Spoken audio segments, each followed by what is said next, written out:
Hello साथीहरू, आज यो चल्लाको 16 दिन भएको छ। मचान फारम र तपाईलाई भुइँ फारममा के फरक हुँदो रहेछ भने तपाईलाई 150-200 ग्राम 300 ग्रामसम्मको वेटमा फरक पर्दो रहेछ।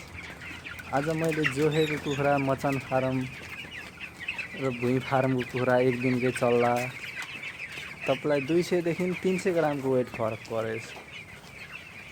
यसमा तपाईलाई 200-300 ग्राम तपाईलाई वेट बढिहाल्छ। तपाईलाई यो मेरो कुखुरा 600 ग्राम 650 ग्राम आछ भने त्यो कुखुरा तपाईलाई 200 ग्राम 300 ग्राम 400 ग्राम 500 ग्राम लास्ट 500 ग्रामसम्म आएको थियो।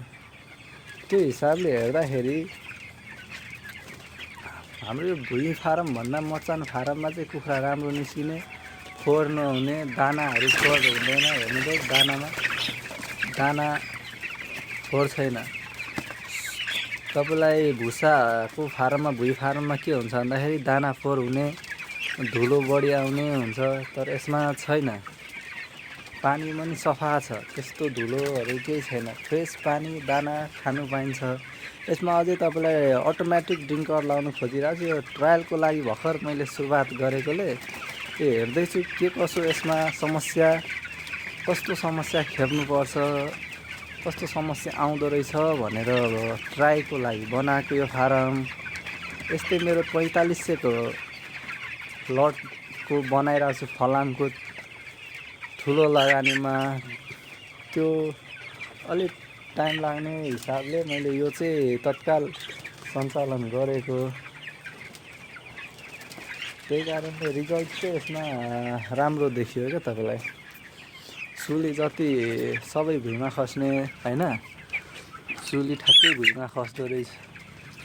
भुइँमा खस्छ। झिँगाहरू पनि हेर्नु सक्नुहुन्छ, झिँगाहरू सब भुइँमै उडिरहेको छ। हेर्नु है, झिँगा पनि नलाग्ने र घाउहरू पनि नहुने।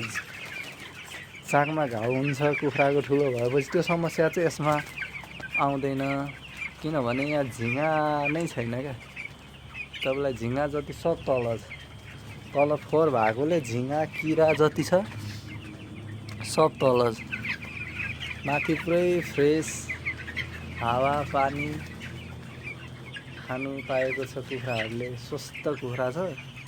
तपाईलाई हल्का छिकछिक चाहिँ सुन्नु भइरहेको होला, सियोम चल्ला भएकोले यो छिकछिक चाहिँ आउँदो रहेछ हल्का। एक त हामी आफै काम गर्ने, उता पनि खट्ने, उता कुखुरा ठुलो कुखुरा पनि बेच्छौँ नि त हामीले। त्यो हिसाबले पनि अब उभाह, तर ठिक छ कुखुरा। आज भर्खर 16 दिन भएको छ कुखुरा। 16 दिनको हिसाबले चाहिँ धेरै राम्रो छ।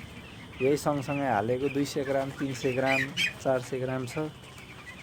यो तपाईलाई एभरेजमा धेरै राम्रो आएको छ। अझै यसमा के समस्या छ बिस्तारै भन्दै जाम्ला। आजको लागि यति नै होस्, धन्यवाद।